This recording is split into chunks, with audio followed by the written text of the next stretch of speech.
నమస్తే, welcome to 99 TV. MLC ఎన్నికలు తెలంగాణలో కొత్త ఈక్వేషన్స్ని సృష్టిస్తున్నాయి. Within the party contenders పెరిగిపోతున్నారు. ప్రతి పార్టీకి, నాట్ ఓన్లీ ఒక పార్టీ అనే కాదు, పార్టీ రహితంగా జరిగినప్పటికీ పార్టీల నుంచి అభ్యర్థులు రంగంలోకి దిగటం అనేది కద్దు, అది మనం చూస్తూ వస్తున్న విషయమే, ఇవాళ కొత్త ఏం కాదు. అలాగే ఈ ఎమ్మెల్సీ గ్రాడ్యుయేట్స్ కాన్స్టిట్యున్సీకి సంబంధించి అతిపెద్ద నియోజకవర్గం ఏంటంటే నిజామాబాద్. దాని కింద 4 జిల్లాలు, దాదాపు 3.5 లక్షల మంది గ్రాడ్యుయేట్ ఓటర్స్ ఉన్నారు అక్కడ. సో ఈసారి ఎమ్మెల్సీ ఎన్నికల బరిలోకి దిగాలి గ్రాడ్యుయేట్స్ కాన్స్టిట్యున్సీ నుంచి అని నిర్ణయించుకున్నారు ప్రొఫెసర్ గోపాలం విద్యాసాగర్ గారు, retired principal Kamareddy degree college. అలాగే పూర్వం దివంగత ఎన్టీఆర్ వారు ముఖ్యమంత్రిగా ఉన్న సమయంలో వారికి పర్సనల్ సెక్రటరీగా కూడా ఆయన బాధ్యతలు నిర్వహించారు. నమస్తే విద్యాసాగర్ గారు. సో ప్రశాంతంగా ప్రొఫెసర్గా రిటైర్ అయ్యారు, మంచి పాఠాలు చెప్పుకున్నారు. కొన్ని వేల మంది స్టూడెంట్స్ ఎక్కడికి వెళ్ళినా మిమ్మల్ని గుర్తుపడతారు. ప్రొఫెసర్ గారు నమస్తే అని. ఈ రోజులోకి ఎందుకండి మీరు వద్దాం అనుకుంటున్నారు? ఒకటండి, ఇది నేను రొచ్చు అనుకోవట్లేదు. ప్రజలకు సేవ చేస్తూ దేశాభివృద్ధిలో నిర్మాణాత్మకమైనటువంటి కార్యక్రమంలో పాల్గొనడానికి ఒక ప్రోటోకాల్ దొరుకుతుంది, ఒక అవకాశం దొరుకుతుంది అన్నమాట. ఇప్పుడు మీరు చూడండి, సర్వేపల్లి రాధాకృష్ణ గారు ఈజ్ ఏ ప్రొఫెసర్. ఆయన ఉపరాష్ట్రపతిగా ఉన్నాడు, తర్వాత రాష్ట్రపతి అయ్యాడు, ఎంతో గౌరవాన్ని పొందారు. ఆయన బర్త్డేని టీచర్స్ డేగా చేసుకున్నారు. That is the respect of the teacher. అదేవిధంగా అబ్దుల్ కలాం గారు చూడండి, రాష్ట్రపతిగా పనిచేస్తూ రిటైర్ అయిన తర్వాత ఆయన పాఠాలు చెప్తూ చనిపోయాడండి. అంత ఇంట్రెస్ట్ ఆయనకు. His last address was at IIM Shillong. ఆయన ప్రసంగిస్తూ కుప్పగూలిపోయారు. అంటే టీచింగ్ పట్ల అంత ఆసక్తి ఉంది. నేను 33 ఇయర్స్ పాటు నేను గవర్నమెంట్ కాలేజీలో లెక్చరర్గా పనిచేస్తూ ప్రొఫెసర్గా, తర్వాత ప్రిన్సిపాల్గా రిటైర్ అయ్యాను. ఇప్పుడు నేను రిటైర్ అయ్యి కూడా 10 ఇయర్స్ అయింది. ఇప్పుడు నాకు వేరే విశ్రాంతంగా ఉన్నాను కాబట్టి నాకు గతంలో ఈ యొక్క ఉద్యోగుల సమస్యల పట్ల కానీ, విద్యార్థుల సమస్యల పట్ల కానీ, నిరుద్యోగుల సమస్య పట్ల, కాంట్రాక్టు గెస్ట్ ఫ్యాకల్టీ లెక్చరర్ కానీ, పెన్షనర్స్ కానీ, వీళ్ళందరి సమస్యల పట్ల నాకు పూర్తి అవగాహన ఉన్నది. ఇంత నిజమే, కానీ ఇవాళ మండల్లో మీరు ఇవన్నీ మాట్లాడటానికి అక్కడ అవకాశం దొరుకుతుందని మీరు అనుకుంటున్నారు? If at all your elected, it is an hypothetical question. మనం చూస్తే కార్పొరేట్లు కూడా గ్రాడ్యుయేట్స్ కాన్స్టిట్యున్సీలోకి ఎంటర్ అయిపోయారు, టీచర్స్ కాన్స్టిట్యున్సీలోకి ఎంటర్ అయ్యారు. వాళ్ళే గెలుస్తూ వస్తున్నారు. వాళ్ళ ప్రయోజనాలు వేరు, వాళ్ళ లక్ష్యాలు వేరు.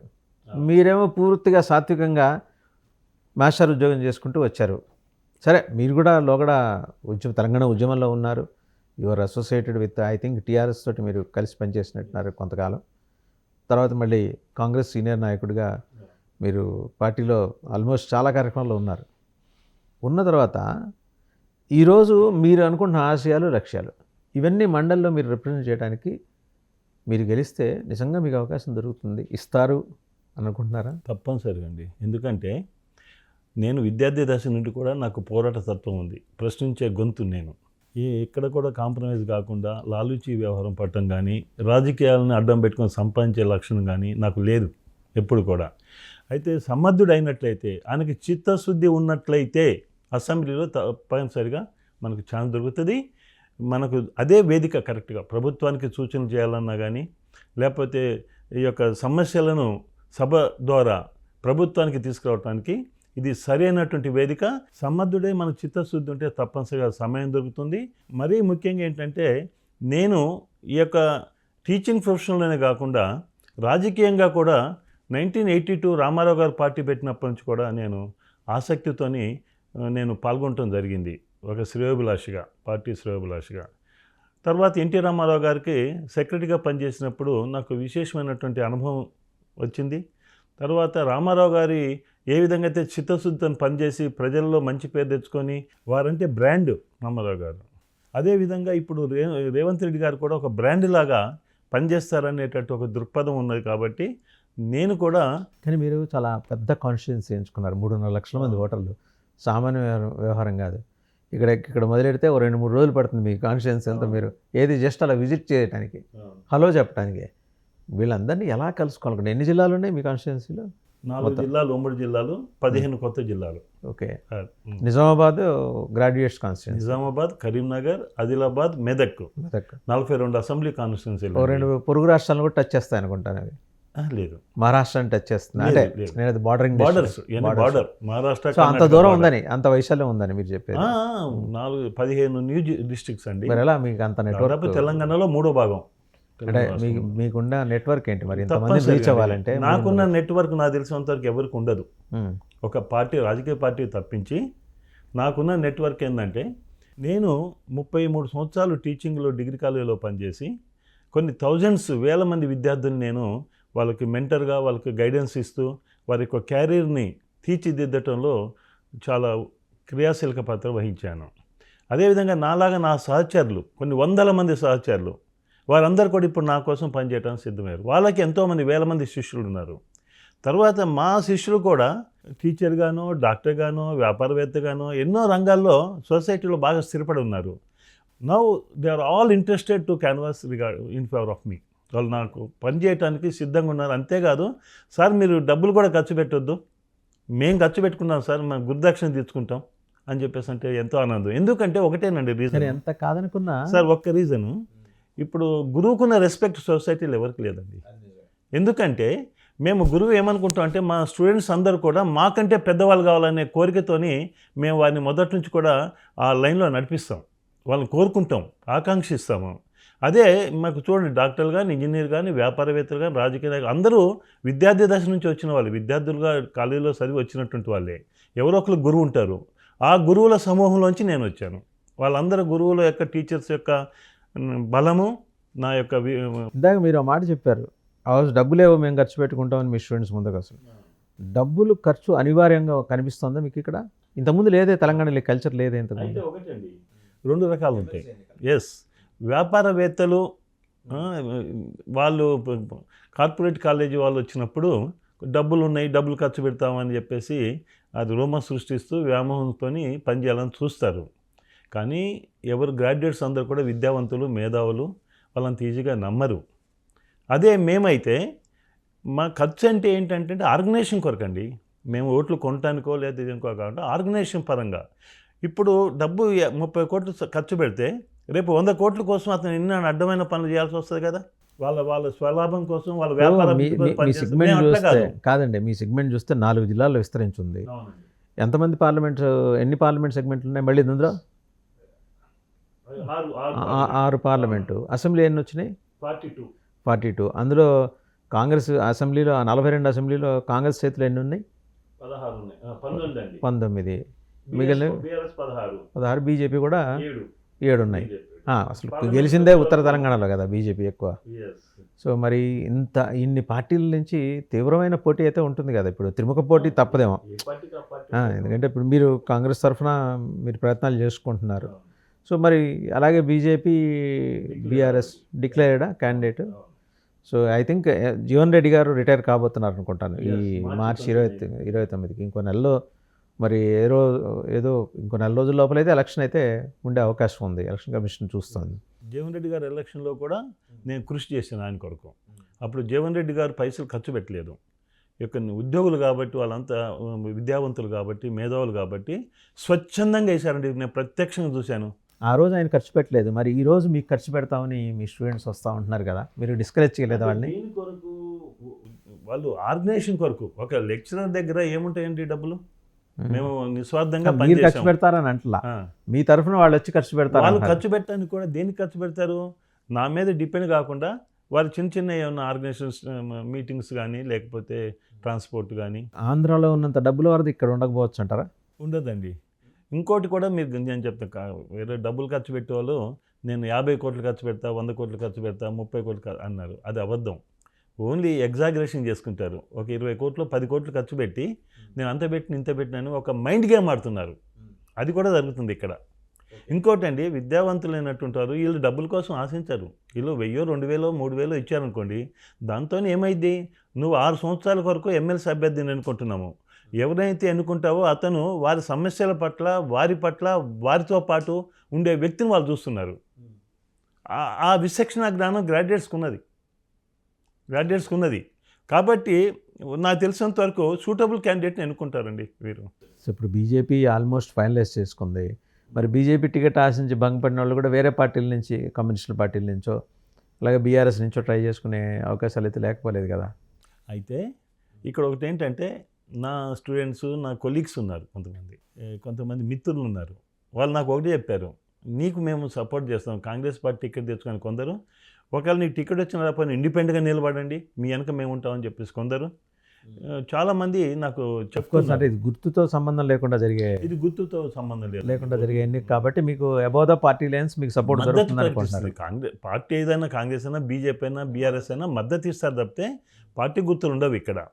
ఇంకోటండి, ఇది 6 సంవత్సరాల కోసం ఎన్నికయ్యేటటువంటిది కాబట్టి దీంట్లో ఎవరైనా విద్యావంతులు, ఈ విషయాల పట్ల అవగాహన ఉన్న వాళ్ళనే గమనిస్తారు. నాకు కొంతమంది నిరుద్యోగులు ఫోన్ చేశారు, సార్ మీరు ఖచ్చితంగా ఉండాలా, మీరు గట్టిగా పోరాడండి సార్, మీ గురించి మాకు తెలుసు, మీ స్టూడెంట్స్ కూడా చెప్పారు, మేము విన్నాము, మీలాంటి వాళ్ళే కావాలా అని చెప్పేసి ఉన్నప్పుడు చాలా ఆనందం అనిపిస్తుంది. ఎందుకంటే వాళ్ళకి తెలుసు నేను డబ్బులు వాళ్ళని కొంటాను, ఇవి కొంటాను అని నేను చెప్పట్లేదు. నేను మీ కొరకు మీతో పాటు పనిచేస్తాను. ఒక ఎమ్మెల్సీ ఏ విధంగా ఆదర్శంగా ఉండాలో దాన్ని నిరూపిస్తాను నేను. ఇప్పుడు తెలంగాణ ఉద్యమం వచ్చిందండి, అదేం నిధులు నీళ్లు నియామకాల కొరకు వచ్చింది. ఇప్పుడు ఏం చేశారు టీఆర్ఎస్ గవర్నమెంట్ 10 సంవత్సరాల్లో?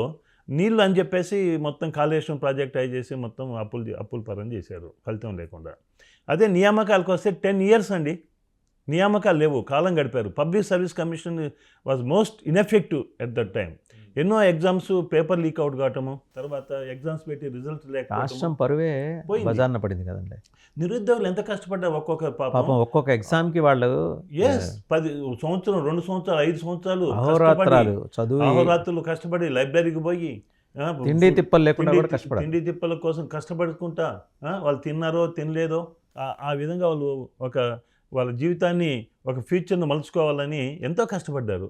వాళ్ళకి అంతా నిరాశ ఎదురైంది. ఇక ఇప్పుడు ఈ 10 monthsలో 55,000 పోస్టులు నింపారంటే ఒక విధంగా అప్రిషియేట్ చేయాలా. ఎందుకంటే పబ్లిక్ సర్వీస్ కమిషన్ కూడా ఇప్పుడు గట్టిగా ఉంది. రేవంత్ రెడ్డి గారు కూడా ఫస్ట్ రావటం concentrate on constitution of public. మీకు ఈ పాటికి అంటే సిన్స్ మీరు you're focusing on graduates constituency కాబట్టి తెలంగాణ రాష్ట్రంలో నిరుద్యోగం దాని మీద మీకు ఖచ్చితమైన అవగాహన ఉండే ఉంటుంది. ఏది విద్యావంతులకు సంబంధించి నిరుద్యోగం, మళ్ళీ అవిద్యావంతులకు సంబంధించి అది అన్ఆర్గనైజ్డ్ సెక్టర్, అది వేరే విషయం. మీరు విద్యావంతుల సెగ్మెంట్ నుంచి మీరు కంటెస్ట్ చేద్దాం అనుకుంటున్నారు కాబట్టి మరి ఉన్న నియామకాల దగ్గరకు వచ్చేప్పటికి నిధులు నీళ్లు నియామకాలు, నీళ్ళకి నీళ్ళు వదిలేశారు, అయిపోయింది. మీరే అంటున్నారు నిధులు అప్పులు పాలు చేశారు. నిధులు అనేసరికి అప్పులు గుర్తొస్తున్నాయి. నియామకాల దగ్గరకు వచ్చేప్పటికి if at all your elected, మీకు రాబోయే రోజుల్లో మీరు ఎలక్ట్ అయితే మీ వాయిస్ గట్టిగా వినిపిస్తారా? అంటే ఎందుకంటే టీపీఎస్సీ అంటే నమ్మే పరిస్థితి ఇప్పుడు లేదు. బికాజ్ గడిచిన అనుభవాలు దృష్ట్యా మీరు అనొచ్చు, మేము సమర్థులైన ఇచ్చారు కదా, అదే ఆయన్ని తీసుకొచ్చి టీపీఎస్సీ చైర్మన్ చేసామంట. ఆయన ఇంతకుముందు టీఆర్ఎస్లోనే ఉన్నారు ఆయన. అప్పుడు ఇంతకుముందు అయ్యారు. ఇప్పుడు గంటా చక్రపాణి గారు వైస్ ఛాన్సలర్ అయ్యారు.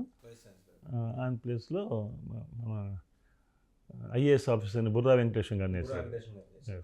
ఓకే, అంటే సమర్థులైన ఆఫీసర్స్ని వేశారు, కమిటెడ్ పీపుల్నే ఉన్నారు. ఈసారైనా నిజాయితీగా జరిగే అవకాశం ఉందా? 100% నాకు కనుక అవకాశం వస్తే ఎమ్మెల్సీగా సభలో కూర్చొని నేను ఇదే పని మీద కాన్సన్ట్రేట్ చేస్తానండి. నాకు ఇప్పుడు కాదు, నేను టీచింగ్లో ఉన్నప్పటి నుంచి కూడా నేనేంటంటే పాపం చదువుకొని నేను కూడా ఒకప్పుడు విద్యార్థిగా ఉండి కాంపిటేటివ్ ఎగ్జామ్స్ రాసడానికి చేసిన వాళ్ళే కదా, అప్పుడు రెగ్యులర్గా అయ్యాయి. ఈ మధ్య 10 సంవత్సరాల్లో కాంపిటేటివ్ ఎగ్జామ్స్ అనేది అది మిథ్యలాగా అయిపోయింది. పాపం నిరుద్యోగులు ఎన్నో కష్టపడి చేసి వాళ్ళు ఏజ్ బార్ అయిపోయింది. కొందరికి 10 సంవత్సరాల తర్వాత ప్రిపేర్ కమ్మంటే ఏం ప్రిపేర్ అవుతారు? ఎన్ని లక్షలు ఖర్చు పెట్టారు వాళ్ళు, ఎన్ని కష్టాలు పడ్డారు, ఎన్ని ఇబ్బందులు పడ్డారు. ఇప్పుడు 1,00,000 ఉద్యోగాలు ఖాళీ అన్నప్పుడు 1,00,000 ఉద్యోగాలు మొత్తం డిపార్ట్మెంట్ ప్రాసెస్ ఎట్లుంటుందంటే గవర్నమెంట్ ఆయా డిపార్ట్మెంట్ నుంచి ఎన్ని వేకెన్సీలునే తెప్పించుకోవాలి. ఆ వేకెన్సీలను బట్టి వారు ఎప్పటికప్పుడు రిక్రూట్మెంట్ నోటిఫికేషన్ ఇస్తూ రిక్రూట్మెంట్ చేయాలి. ఆన్ హ్యాండ్ మీరు ఎప్పటికప్పుడు ఆ సమాచారం తెప్పించుకోగల నెట్వర్క్ ఉందా మీకు? గవర్నమెంట్ హ్యాస్ టు డూ, అదే government has to do, but at the same time put my efforts on government. అదే ఎందుకంటే ఎట్ ద సేమ్ టైం మనం చేయలేము, మీరు వ్యక్తిగా చేయలేరు. బట్ గ్రాడ్యుయేట్స్ సెగ్మెంట్ నుంచి మీరు కంటెస్ట్ చేస్తున్నారు. రేపు పొద్దున గెలిచి సభలోకి వెళ్తే, అదే విధాన మండలిలోకి వెళ్తే ఖచ్చితంగా మీరు అడిగితే వాళ్ళు ఇవ్వాలి, గవర్నమెంట్ ఇవ్వాలి, సమాచారం ఇవ్వాలి. అంటే మీరు ఒకటండి రాజదేవన్ గారు, నాకు ఎమ్మెల్సీగా ఉన్నట్లయితే యాక్సెసిబిలిటీ పెరుగుతుంది. నేను అనేది అదే, మీరు మినిస్టర్ గారి అడిగితే దగ్గరికి వెళ్ళటానికి, ఖచ్చితంగా గవర్నమెంట్కి ఇవ్వాల్సిందే. వెళ్ళటానికి నేను ఏదైనా మాట్లాడినా వెయిట్ ఉంటుంది.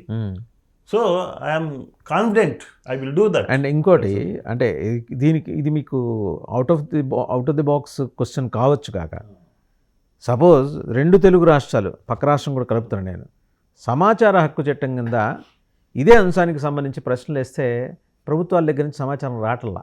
ఇది కూడా మీరు లేవనెత్తాల్సిన అంశమే. ఎందుకంటే ఎంతమంది ఉన్నారు నిరుద్యోగులు, ఎన్నేళ్ళు అయింది నోటిఫికేషన్ ఇచ్చి, ఖాళీలు ఎన్ని అని అడిగితే సమాచారం రాదు. అసలు అప్లికేషన్ దాని మీద అప్పీల్కి వెళ్ళినా కూడా రెస్పాండ్ కారు. అసలు ప్రభుత్వ వ్యవస్థలు నిర్వీర్యం అయిపోయినాయి కదండి. అక్కడ జగన్, ఇక్కడ కేసీఆర్ ఇద్దరు కూడా ప్రభుత్వ వ్యవస్థలు నిర్వీర్యం. ట్రాన్స్పరెన్సీ లేదండి, కమిట్మెంట్ లేదు. సరే కాంగ్రెస్ వచ్చింది, మీరు అన్నదాంట్లో ఒప్పుకుంటా, ఆర్టీఏ కమిషన్లు ఎందుకు భర్తీ చేయాలా? నాలాంటి వాళ్ళు ఉంటే అటువంటి అడిగి ముఖ్యమంత్రి గారి దగ్గరికి వెళ్ళి సార్ ఇది అవసరము, ఇది చెయ్యండి అని 4 సార్లు ప్రొసీడ్ అవుతాము. ప్రభుత్వం సమాచారం చెప్పదు, సమాచారం అడుగుదామంటే అక్కడ కమిషనర్లు ఉండరు, ఎవరిని అడగాలి? గవర్నమెంట్ ఆఫ్ ఇండియాలో చూడండి ఎంత అద్భుతంగా పనిచేస్తుందో. కమిషనర్లు ఉన్నా వీళ్ళు ఇన్ఫర్మేషన్ లేదండి. లాస్ట్ టైంలో అసలు ఇన్ఫర్మేషన్ వచ్చే కాదు, ఎవరు పట్టించుకున్నారు అసలు దాన్ని? ఇప్పుడు మనలాంటి వాళ్ళు ఉంటే సేవా దృక్పథము, విద్యావంతులు, అవగాహన ఉన్నటువంటి వాళ్ళు ఉన్నట్లయితే, అవకాశం కల్పించినట్లయితే మనం ఖచ్చితంగా ఎఫర్ట్స్ పెడతాం, తప్పనిసరిగా పెడతా. కాంగ్రెస్ పార్టీకి బాగా పోటీ ఎక్కువైంది కదా, ఇప్పుడు వేరే పార్టీలో టికెట్లు ఆశించి భంగపడిన వాళ్ళు కూడా మరి పోటీకి సై అంటారేమో. ఇప్పుడు ఒకటి, నేను కాంగ్రెస్ పార్టీలో మన గత 18 అసెంబ్లీ ఎలక్షన్ కానీ, పార్లమెంట్లో కానీ, మన 24 అసెంబ్లీ పార్లమెంట్ ఎలక్షన్లో కానీ కృషి చేశాను, పనిచేశాను, నిస్వార్థంగా పనిచేశాను. నేను ఎప్పుడు కూడా ఎమ్మెల్యే సీట్లు అడగలేదు. ఇప్పుడు ఎందుకు వస్తున్నానంటే I'm the suitable person in the party. నాకు ఇది కరెక్ట్గా మేధావులు, విద్యావంతులు ఎవరైతే ఉన్నారో టీచర్ని గౌరవిస్తారు, టీచర్కు ప్రాధాన్యత ఇస్తారు. దీని వాళ్ళ గౌరవం ముందు ఈ డబ్బులు కూడా పనిచేయవు. ఎవరైనా వ్యాపారవేత్తలు వచ్చి, లేకపోతే ఇంకేదో కార్పొరేట్ కాలేజీలో వచ్చి ఏదో ఓట్లు గుంజుదామంటే, లాస్ట్ టైం పనిచేసింది కదా. లేదు, జీవన్ రెడ్డి గారు కదా గెలిచింది. నేను అనేది వేరే, మరి టీచర్ సెగ్మెంట్ నుంచి పేరనవసరం ఎవరు వచ్చారో మీకు తెలుసు. టీచర్ సెగ్మెంట్ వేరండి. ఎట్లంటే పిఆర్టీ అసోసియేషన్ ఉన్నాయి, అసోసియేషన్లు ప్రభావితం చేస్తాయి అక్కడ. ఇది డబ్బులు అనేది కాకుండా కార్పొరేట్ కాలేజీల నిర్వాహకుడు ఎమ్మెల్సీ అయిన తర్వాత ఎలా చక్రం తిప్పాడు వేరే చెప్పక్కర్లా, పేరు అనవసరం. టీఆర్ఎస్ పార్టీలో ఎస్ కరెక్ట్, ఎలా ఇప్పటికీ ఎలా చక్రం తిప్పుతున్నాడు అనేది వేరే చెప్పక్కర్లా. సో ఇలాంటి వస్తే మళ్ళీ తిప్పుతారు భయాందోళనలో కూడా ఉన్నారు చాలా మంది కాలేజ్. రైటే, అంటే ఆ దిశగా మీరు సెన్సిటైజ్ చేయగలుగుతున్నారా మీ ఓటర్స్ని? మీరు నేను సెన్సిటివ్ చేయటం కాదండి, వాళ్ళే చెప్తున్నారు. ఈయన కార్పొరేట్ వాళ్ళు కాలేజీ వాళ్ళు వస్తే వాళ్ళ సంస్థలు డెవలప్మెంట్ చేసుకోవడానికి కృషి చేస్తారు, వాళ్ళ సమస్యలు ఇది చేసుకుంటారు తప్ప సొంతం కోసం, స్వార్థం కోసం పనిచేస్తారు తప్పితే ఈ గ్రాడ్యుయేట్ సమస్యల కొరకు కానీ, లేకపోతే ఉద్యోగుల సమస్యలకు కానీ, ఇప్పుడు పెన్షనర్స్ డిఏ రావాలా, 5 డిఏలు రావాలా, మరి దాని కొరకు ఆయనకి ఏం అవసరం అండి? ఆయన అడుగుతాడా? ఇప్పుడు ఫీజు రియంబర్స్మెంట్లు రావాలా? చాలామంది కాలేజీలు పాపం చాలా ఇబ్బంది పడుతున్నారు. కేసీఆర్ 2 ఫీజు రియంబర్స్మెంట్ 2 ఇయర్స్ ఇవ్వలేదండి, ఇప్పుడు 1 ఇయర్ పెండింగ్ ఉంది. కాలేజీలు ఎట్లా నడుస్తుంది చెప్పండి? అదే కార్పొరేట్ కాలేజీలకు ప్రాబ్లం లేదు, వాళ్ళు ముందుగానే దండుకుంటున్నారు. ఇప్పుడు చైతన్య నారాయణ అయితే ఎట్లుందో అదేవిధంగా ఇంకో కార్పొరేట్ కాలేజీ మొదలైద్ది. అటువంటిప్పుడు ఎవరికి ప్రయోజనం ఉండేది? గ్రాడ్యుయేట్స్కి ఏ విధంగా ఉపయోగం, ఉద్యోగులకు ఏ విధంగా ఉపయోగం, పెన్షనర్స్ ఏ విధంగా ఉపయోగం, కాంట్రాక్ట్ అవుట్సోర్సింగ్ ఎంప్లాయీస్కి ఏ విధంగా ఉపయోగపడుతుంది చెప్పండి? అది నాలాంటి వాళ్ళు ఉన్నట్లయితే నేను ఈ సమస్యల పట్ల పోరాడతాను. నాకు వ్యవస్థలు లేవు, నాకు సంస్థలు లేవు, నేను డబ్బులు సంపాదించిన అవసరం కూడా నాకు లేదండి. నేను రిటైర్ అయ్యి ప్రశాంతంగా ఉన్నా, ఫైనాన్షియల్గా నా వరకు నేను హ్యాపీ. నేను ఎవరి కోసం సంపాదిస్తాను? అవసరం ఈ రోజులు నా సంపాదన మీద దృష్టి లేదు. ఇప్పుడు ఎక్కడి నుంచి వస్తుంది? రాదు. నా నేచరే సమస్యల పట్ల వారి యొక్క శ్రేయస్సు కొరకు నేను పోరాడేటటువంటి భావనతోని నా మిత్రులు, సహచరులు, నా స్టూడెంట్స్ బలంతో నేను ముందుకు వస్తున్నాను. మీకు మంచి మోరల్ సపోర్ట్. బట్ అవతల పార్టీలు బాగా డబ్బున్న రంగంలోకి దింపుతున్నాయి కదా, ఎలా కంటెస్ట్ మీరు ఎలా పోటీ ఇవ్వగలరు? ఖచ్చితంగా కూడా నా మంచితనము, లేకపోతే నాకున్నటువంటి గ్రాడ్యుయేట్స్కి ఉన్నటువంటి అవగాహన, వాళ్ళందరూ కూడా సరైన నిర్ణయం తీసుకుంటారు. డబ్బులు అనేవి ఏముందండి, 2,000 3,000 ఇప్పుడు ఎవరు లెక్క చేయట్లేదు. కానీ 6 సంవత్సరాల భవిష్యత్తు. ఇక నాకు కొంతమంది విద్యార్థులు ఫోన్ చేశారు, సార్ మీరు గట్టిగా ఉండాలా, విద్యార్థుల కోసం, నిరుద్యోగుల కోసం ఎవరు పోరాడలేదు, మీరు పోరాడాలంటే నేను తప్పనిసరిగా బాబు, తెలంగాణ వచ్చిందే నియామకాల కోసము, 10 సంవత్సరాలు నిర్లక్ష్యం చేశారు. నేను ఒకటి ఏంటంటే జాబ్ క్యాలెండర్ మీరు అన్నారు, జాబ్ క్యాలెండరే కాకుండా దాన్ని ఇంప్లిమెంట్ చేయడానికి కూడా మేము ఐ విల్ పర్స్యూ తప్పనిసరిగా. ఎందుకంటే ఇంకోటండి, అదే కాకుండా వ్యవస్థలు ఖరాబ్ అవుతున్నాయి. ఇప్పుడు 10 సంవత్సరాలు రిక్రూట్మెంట్ లేకపోతే ఈ సీనియర్కు జూనియర్కు 10 సంవత్సరాలు గ్యాప్ వచ్చిందండి. మరి జనరల్గా ఎవ్రీ ఇయర్ అయితే ఏం చేస్తారంటే సీనియర్స్ జూనియర్లు నేర్చుకుంటారు. ఇప్పుడు అది ఎక్కడుంది? ఇప్పుడు వచ్చిన వాళ్ళు చాలామందికి పని తెలవట్లా, అంత సమర్థత లోపిస్తుంది. ఈ వ్యవస్థను ఎవరు గమనిస్తున్నారు? కాంట్రాక్ట్ పెట్టారు, అవుట్ సోర్సింగ్. అది పాపం వాళ్ళకి ఉద్యోగ భద్రత లేదు. వాళ్ళు ఎంతకాలం చేస్తారండి? ఒక కాంట్రాక్ట్, నాకు తెలుసు కాంట్రాక్ట్ లెక్క వాళ్ళ పిల్లలు బిఈ అయ్యి ఉద్యోగాలు చేస్తున్నారు, కానీ వీళ్ళకి మాత్రం ఉద్యోగ భద్రత లేదు. అదే మినిమం సాలరీ. మీరు ఇంకోటి గమనిస్తే కనుక కొన్ని రాష్ట్రాలు, మనకున్న దేశంలో ఉన్న 10కి పైగా రాష్ట్రాల్లో, కొన్ని రాష్ట్రాల్లో విద్యారంగానికి ఎక్కువ ప్రాధాన్యం ఇస్తూ బడ్జెట్లోకి ఎలకేషన్స్ చేస్తున్నారు. వేరేజ్ ఆంధ్ర తెలంగాణ చూస్తే very limited and confined budget ఉంటుంది. అది that is the area where people like you needs to focus. అది చాలా స్పష్టమైన లెక్కలు ఉన్నాయి. మీరు కనుక తీస్తే మీరు మళ్ళీ ఒకసారి కూర్చుంటే ఏ రాష్ట్రాలు ఎంతెంత ఖర్చు పెడుతున్నాయి, ఎంత ఫోకస్ పెట్టినాయి. న్యూ ఎడ్యుకేషన్ పాలసీ తీసుకొచ్చారు, దీని implementation, these are the issues అండి. అంటే మీరు రేపొద్దున మీరు మండలిలోకి వెళ్తే వీటి మీద మాట్లాడటానికి మీలాంటి వాళ్ళకి అవకాశం వస్తే మంచిదే. బట్ సభలో ఆ మండలిలో అలాంటి వాతావరణం ఉందని మీరు అనుకుంటున్నారా? మంచి వాళ్ళు వస్తే ఉంటుందండి, అదే స్వార్థపరులు వస్తే ఎక్కువ ఉంటుంది వాతావరణం. చొక్కాలు నించుకోవటం, అరుచుకోవటం, అక్కర్లేని విషయాలన్నీ మాట్లాడటం, ఇవన్నీ ఉంటాయి కదా. పెద్దల సభ అండి, మేధావులు విద్యావంతులు వాళ్ళ మేధో మదన జరగాలి అక్కడ. అది అసలు అసెంబ్లీ అంటే ఏంది? మా కమర్షియల్లో ఏం చేయాలా? మరి కౌన్సిల్ ఎందుకు ఉంది? ఇలా అడిగేవాళ్ళు ఉన్నారనే కదా ఎన్టీ రామారావు గారు దాన్ని రద్దు చేశారు అప్పట్లో. అది కాదు, ఎన్టీ రామారావు గారు రద్దు చేసింది ఎందుకంటే రాజకీయ నిరుద్యోగులు ఎంటర్ అవుతున్నారండి. రోసే గారు అయితే రాజకీయ నిరుద్యోగి కాదు కదా. రోసే గారు ఒక్కరిని తీసేయండి, 1-2 ఎగ్జాంపుల్ తీసేయండి. మెజారిటీ రోసే గారి వల్ల ఉన్న ఇబ్బంది వల్ల ఆయన మండలి రద్దు చేసిన అందరికీ తెలుసు. ఇంకోటి ఏంటంటే అది అట్లా కాదు, మెజారిటీ వాళ్ళు ఏంటంటే ఎమ్మెల్యే సీట్ రాని వాళ్ళు, లేకపోతే ఇంకో రకంగా రాని వాళ్ళను ఇచ్చారు. కానీ యాక్చువల్గా కౌన్సిల్ ఏంటంటే ఈ యొక్క డైరెక్ట్ అసెంబ్లీ ఎలక్షన్లో పాల్గొనడానికి, ప్రజల క్షేత్రంలో పాల్గొనడానికి ఇష్టపడిన వారు, అవకాశం లేనటువంటి వాళ్ళు, మేధావులు ఎవరైతే ఉన్నారో వాళ్ళను తేవటానికి ఈ యొక్క పెద్దల సభగా కౌన్సిల్ని ఏర్పాటు చేయడం జరిగింది. ఆ ఉద్దేశం అది. అక్కడ అర్థవంతమైన చర్చ జరగాల. ఈ కొట్లాట్లు అందుకొరకే చూడండి, దీనికి పార్టీ గుర్తులు లేకుండా నిలబడుతున్నారు. ఇది రాష్ట్ర అభివృద్ధి కోసము వారు ఏ కాన్స్టిట్యూషన్, ఇప్పుడు లోకల్ బాడీస్ ఉన్నారండి, లోకల్ బాడీస్ నుంచి ఎమ్మెల్సీ ఉంటాడు, ఆయన లోకల్ బాడీ సమస్యల గురించి చర్చిస్తాడు. ఆయన టీచర్స్ కాన్స్టిట్యున్సీ ఉంది, ఎమ్మెల్సీ ఏం చేస్తాడు? టీచర్ సమస్యలు అక్కడ చర్చిస్తాడు, తీసుకుంటాడు. గ్రాడ్యుయేట్ కాన్స్టిట్యున్సీ ఉంది, గ్రాడ్యుయేట్స్ సమస్యలు అంటే గ్రాడ్యుయేట్ అంటే చాలామంది అందరూ ఇప్పుడు ఉద్యోగులు ఉంటారు, పెన్షనర్లు ఉంటారు. ఇది చాలా విస్తృతమైనటువంటిది. 3 లక్షలు అంటే సామాన్య వ్యవహారం కాదు. రీచ్ మీకు చాలా తక్కువ సమయం ఉంది, రీచ్ అవ్వటం కూడా కష్టమే. మీ నెట్వర్క్ ద్వారా మీరు రీచ్ అవ్వాల్సిన పరిస్థితి. అయితే ఒకటి, పక్క రాష్ట్రం ఇన్ఫ్లుయెన్స్ తెలంగాణ మీద కూడా పడింది. ఎందుకంటే అక్కడ టీచర్స్ ఎమ్మెల్సీ సెగ్మెంట్లోనూ, గ్రాడ్యుయేట్స్ ఎమ్మెల్సీ సెగ్మెంట్లోనూ కూడా లాస్ట్ టైము అంటే వైసీపీ ఉండగా డబ్బులు విపరీతంగా ఖర్చు పెట్టారు. వైజాగ్లో అయితే 5,000 నుంచి 6,000 దాకా ఓటర్కి ఇచ్చిన పరిస్థితి.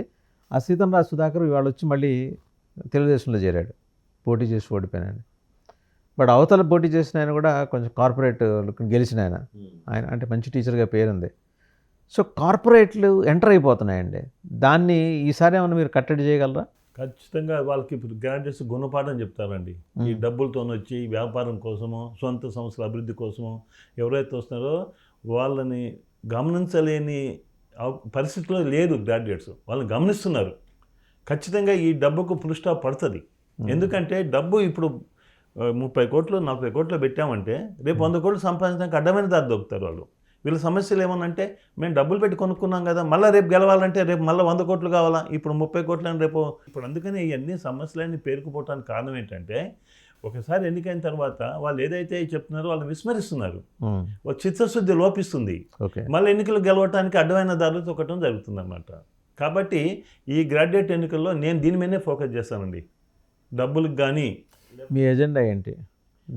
డబ్బులు లేని గ్రాడ్యుయేట్స్ ఎమ్మెల్సీ ఎన్నికలు మనం చూద్దాం అనే నినాదంతో మీరు వెళ్ళగలరా? మీరు ఆ మాత్రం సాహసం చేయగలరా? నేను గెలుపు ఓటములను దృష్టిలో పెట్టుకోకుండా ఒక ఆదర్శవంతమైనటువంటి ఎమ్మెల్సీగా పనిచేయడానికి నాకు అవకాశం కల్పించమని గ్రాడ్యుయేట్స్ని అడుగుతానండి. నేను ఫైనల్గా ఇంకో ప్రశ్న. బట్ అవతల వాళ్ళు డబ్బు కట్టలతో రెడీ అవుతున్నారు, మీ దగ్గర ఏం లేదంటున్నారు. ఎలా మీరు పోరాడగలరు? నాకు గ్రాడ్యుయేట్స్ బలం ఉంది, నా సహచరులు. సో గ్రాడ్యుయేట్స్ బలం గెలుస్తుందా, డబ్బు బలం? ఉద్యోగస్తులు వీళ్ళందరూ వాళ్ళే సంపాదిస్తున్నారండి, వాళ్ళకి డబ్బులు ఒక నిరుద్యోగ గ్రాడ్యుయేట్స్ బలం మీకు సపోర్ట్ ఉంది, వాళ్ళ బలం మీకు ఉంది అంటున్నారు. ఆ బలం గెలుస్తుందా లేకపోతే డబ్బు బలం గెలుస్తుందా అని అడుగుతున్నాను. ఈ గ్రాడ్యుయేట్స్ అనుకుంటే సార్ పెద్ద పెద్ద ప్రభుత్వాలనే కోలుకొట్టిన అనుకుంటారా? సందర్భాలు ఉన్నాయి చరిత్రలో. అనుకునే అవకాశం ఉంది. ఇప్పుడు ఆప్ ఉన్నదండి ఢిల్లీలో, ఆప్కి ఏం డబ్బులు ఉన్నాయని అటు దిగాడు కేజ్రీవాల్, సాధించాడు, విజయాలు సాధించాడు.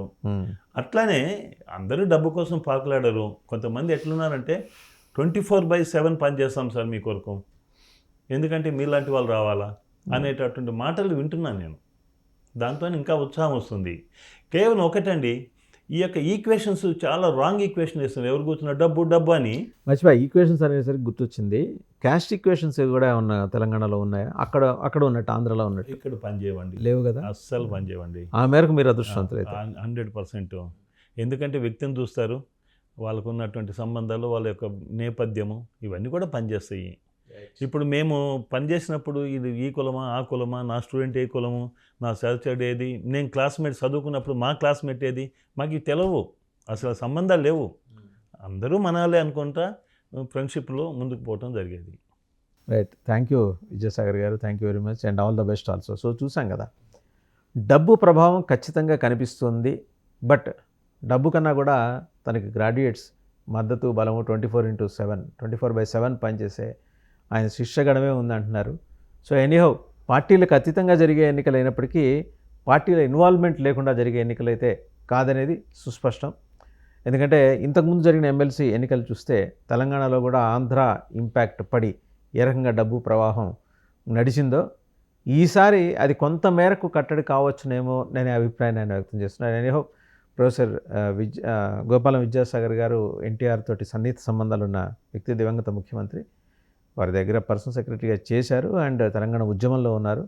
డైవర్సిఫైడ్ యాక్టివిటీస్లో తను ప్రూవ్ చేసుకున్నారు. కాబట్టి ఆయన నమ్మకం ఏంటంటే ఎంత డబ్బున్న కార్పొరేట్లు అభ్యర్థుల్ని బరిలోకి దింపినా గ్రాడ్యుయేట్స్ మద్దతుతోటి నెగ్గుకొస్తాయండి.